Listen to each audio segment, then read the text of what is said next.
Bonjour la team, j'espère que vous allez très bien. Moi ça va. Si vous n'allez pas bien, essayez de bien aller. Parce que même quand ça va pas, il faut que ça aille quand même. Cette vidéo est une suite de la vidéo précédente pour ceux qui pourront faire le lien. Si tu viens de me découvrir par cette vidéo, abonne-toi à moi, active la cloche de notification pour ne jamais manquer mes vidéos, mes contenus. Parce que je parle des sujets très sensibles qui semblent très minimes pour la société. Aujourd'hui, mon plus grand regret est d'appartenir à une génération qui se présente pour la plupart du temps être inconsciente. En effet, les jeunes diffusent des messages qui dégradent l'image de notre pays, le Bénin.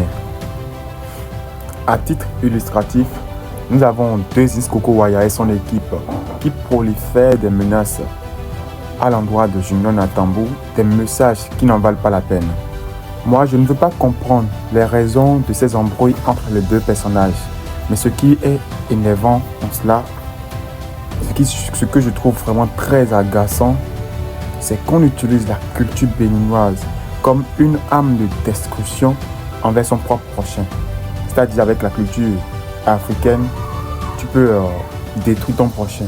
Ce n'est pas normal. À l'ère du numérique, les messages restent et resteront toujours. Même après nous, nos enfants verront ces messages.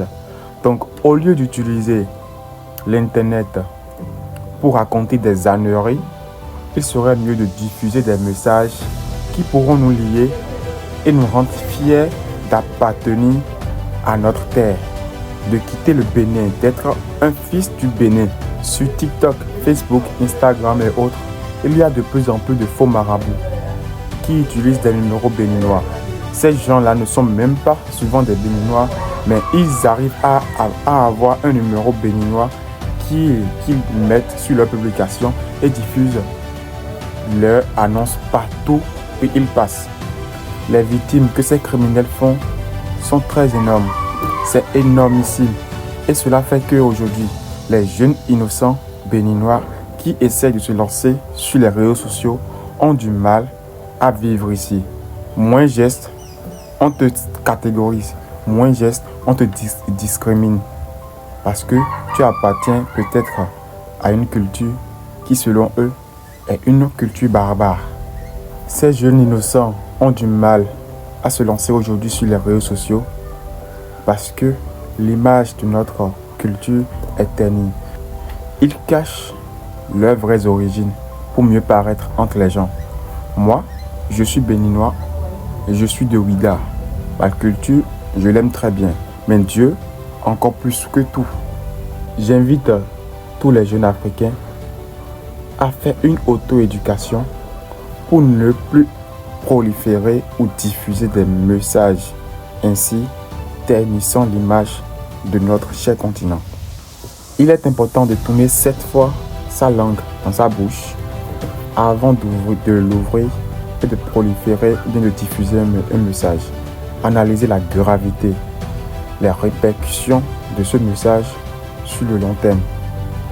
On est tous amenés à vieillir un jour. On est tous amenés à vieillir, à avoir des enfants, des petits-enfants. Si aujourd'hui, nous diffusons des messages qui montrent une culture africaine très barbare, très menaçante, est-ce que nos enfants seront fiers d'être des Béninois, d'être africains, d'appartenir à ce genre de culture? Il faut qu'on arrive à trouver le bon côté des choses et c'est ça qu'on diffuse partout. Même s'il y a un mauvais côté, ça c'est clair. Les gens utilisent la culture pour faire du n'importe quoi. Ça c'est clair. Mais nous n'avons pas besoin de diffuser ces messages. La culture africaine est très bonne. Elle règle plusieurs maux.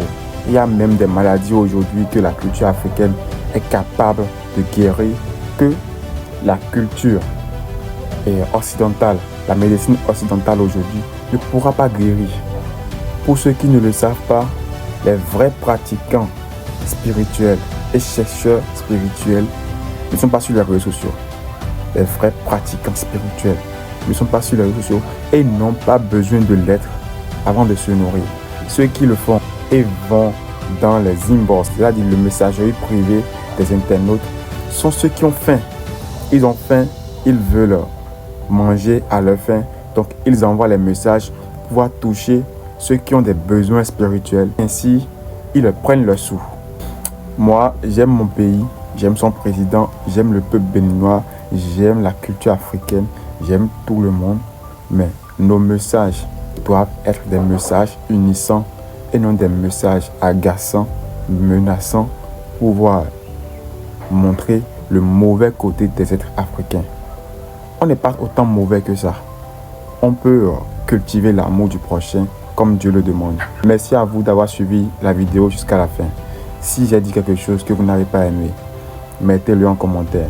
Je sais qu'il y a des personnes intelligentes qui me suivent.